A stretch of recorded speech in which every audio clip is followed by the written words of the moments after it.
waited. Chapter 12. Shadows of Losses.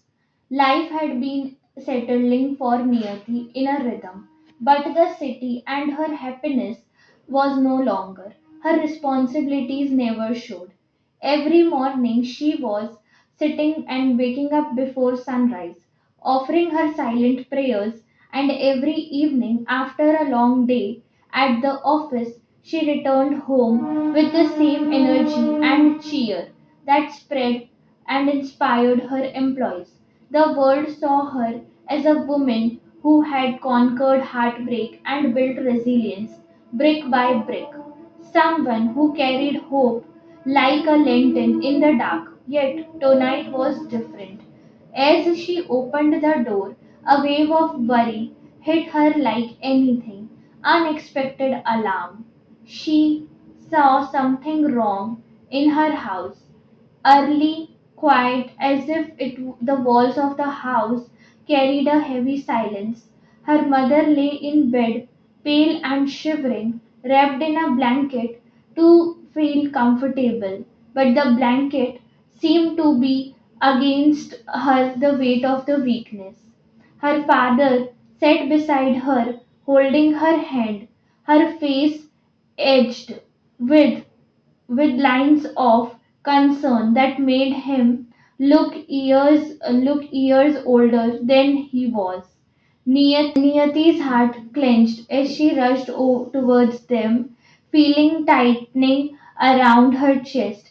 Mama, Papa, what happened? Are you okay? She asked, her voice trembling as she knelt by the bed, her mother cold and shaking. Her mother tried to smile weakly, raising her hand as if to reassure her daughter. Don't worry, dear, she said softly, her voice hardly being a whisper. I am fine, just a little layer, just a little fever. But Niyati could see the truth in her mother's eyes, exhaustion, weakness, and pain that no word could disguise.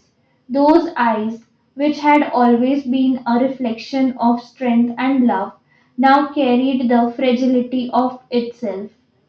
In the instant memories of her brother's sudden accident and passing came crossing back like wood like wounds reopened. The fear of losing her family again gripped her tightly. She could not bear the thought of anything happening to them, not now, not ever.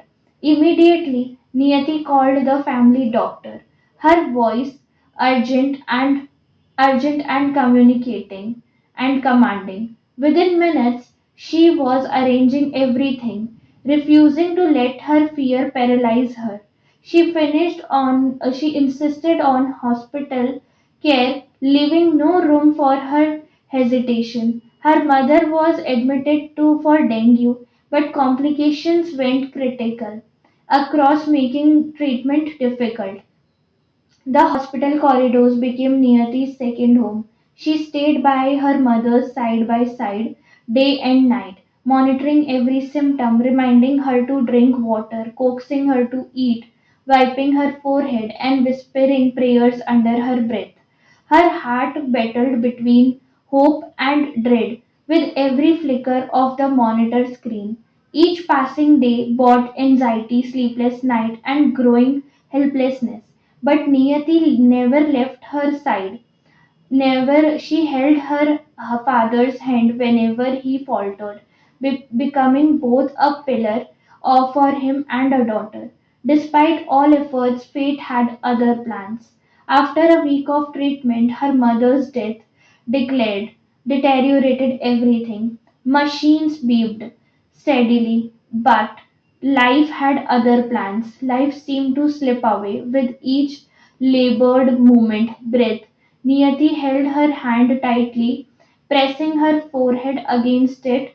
Tears were coming down from her eyes, her face uncontrollably.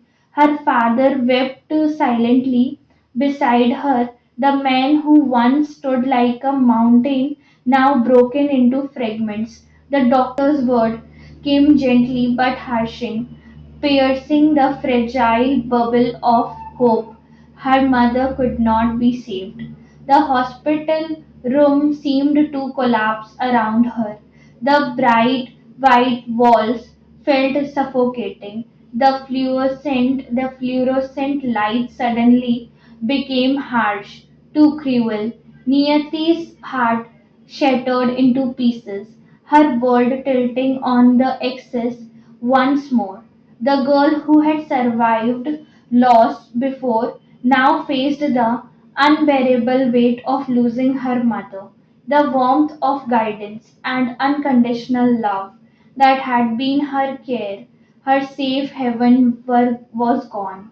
For days Niyati barely slept. She wandered through the house where every corner carried her mother's patience, presence, the aroma of her cooking still lingering on the kitchen, her soft saris hanging in the wardrobe, the sound of her voice echoing in Niyati's memory. She watched her father, who was now more silent and broken than ever, his eyes hollow, his soul wounded.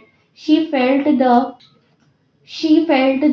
crushing reality of life, that no amount of strength, no wealth, no prayers could shield her from every heartbreak. Yet, amidst the pain, Niyati made a silent voice. Sitting at the edge of her bed one night, her mother's photo in her hand, she whispered she would honor her mother's love by living with encouragement and protecting her father, by continuing to pursue her dreams.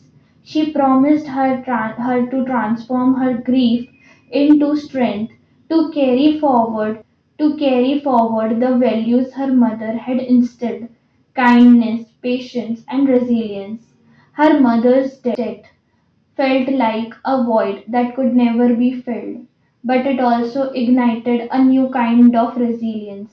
Niyati realized her life was fragile and unpredictable, like a candle flickering in the wind, but she had the power to keep it moving forward.